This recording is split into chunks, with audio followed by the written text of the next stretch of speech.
What about the bob and weave? Did you ever do the bob and weave? Did you Only ever hop in?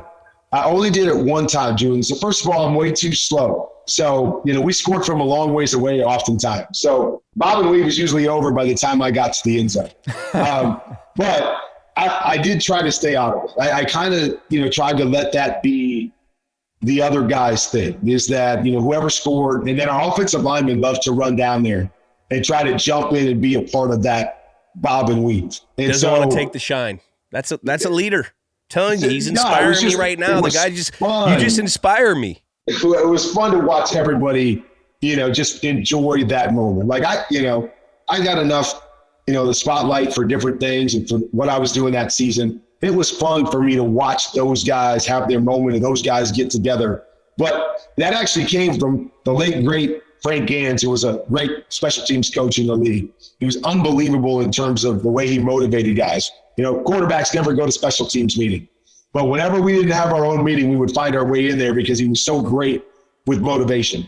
And so the bob and weave came from a video of Muhammad Ali that he was showing the guys, trying to get them fired up for something that, it was bob and weave and him always dancing around and moving. And somehow out of that is where we came with this bob and weave, which was, kind of a boxing reference. But that became, our kind of symbol of what we were all about, and bobbing and weaving, and kind of like, Muhammad Ali, we're kind of the pretty ones, we're the greatest show on turf. And it was kind of a fun little mantra for our guys because we kind of played very similar to the way Muhammad Ali boxed. Yeah, I never knew that. I didn't know it came from Ali. I got a quick question, and we got to settle something. We had a little interaction on social media recently about the gloves, and I want to apologize, but I do want to let you know you were 1-0 in a Super Bowl where you didn't have a glove, and then you lost a Super Bowl when you had the glove. So technically, I'm not wrong on it. Why'd you go to glove? You can have your preference. It's actually it's a great question, a great story. So you lose grip strength? Well, when I was in St. Louis, I suffered a number of hand injuries, and there it is. That happened to me in a La Quinta Inn recently. A lot of speculation on, why I ended up not staying in St. Louis after that. But here's what happened, Julian, is that, when I would be out there practicing and throwing the football, and even when I played after some of those hand injuries, I was completing 67, 68% of my passes. I was completing the balls that I expected myself to complete in practice, all of this stuff. But I remember reading an article that said, and again, I'm sure it was more speculation than anything. There was no way to back up the facts, but basically saying, the reason, Kurt's not in St. Louis anymore was because he suffered these hand injuries and he doesn't have the same strength and can't control the football like he did before. And so part of me, like I think a lot of athletes want to do, is we want to take that, article and rip it up and throw it away. And it's like, that's a bunch of BS. Like, they don't know what they're talking about. All they got to do is come out and see me throw, blah, blah, blah. The other part, though, is like, let me go try a glove. But the other part said, what if there is a little bit of truth to this? What could I possibly do? Right. And I think, to me, that's what, we all want to be as great players, is like, I know what I can do, but is there something, kind of your point earlier, is there something that's holding me back? Is there something that's possibly stopping me from being the best that I could be? Yeah. And so when I got to Arizona, I actually wasn't starting at the time, but I went on a 9-week quest, trying all the different gloves, like the sticky wide receiver gloves. The leathers. I ended up watching Ben Roethlisberger play on a Monday night in cold weather. So Ben, in cold weather, every once in a while would throw a glove on.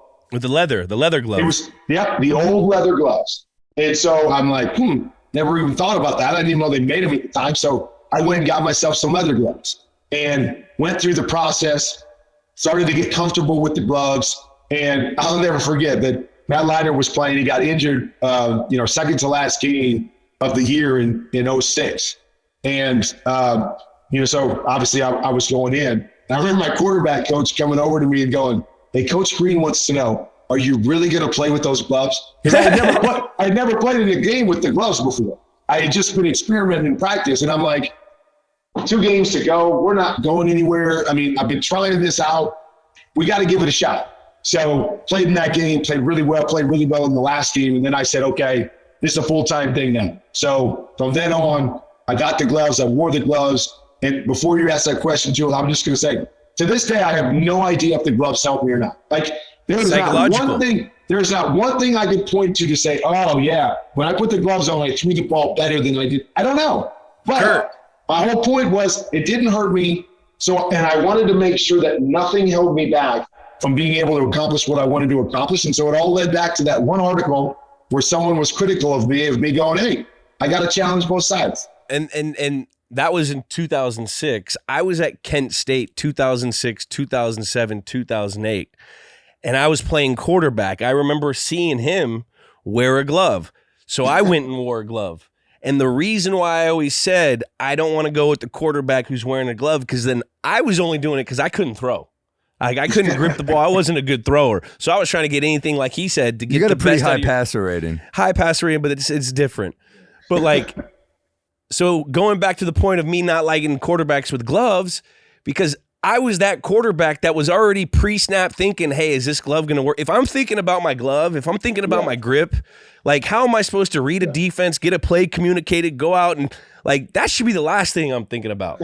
So, like, I don't know, you know what I mean? So that's why I went on that. I just wanted to apologize. I didn't want to offend you. It was more for other guys. Well, Kurt, don't put your mindset on me, Jules. I was never worried about whether I was going to be able to make a throw. That never crossed my mind when I went up to the other. So just because you had that mind, that was not my mindset ever.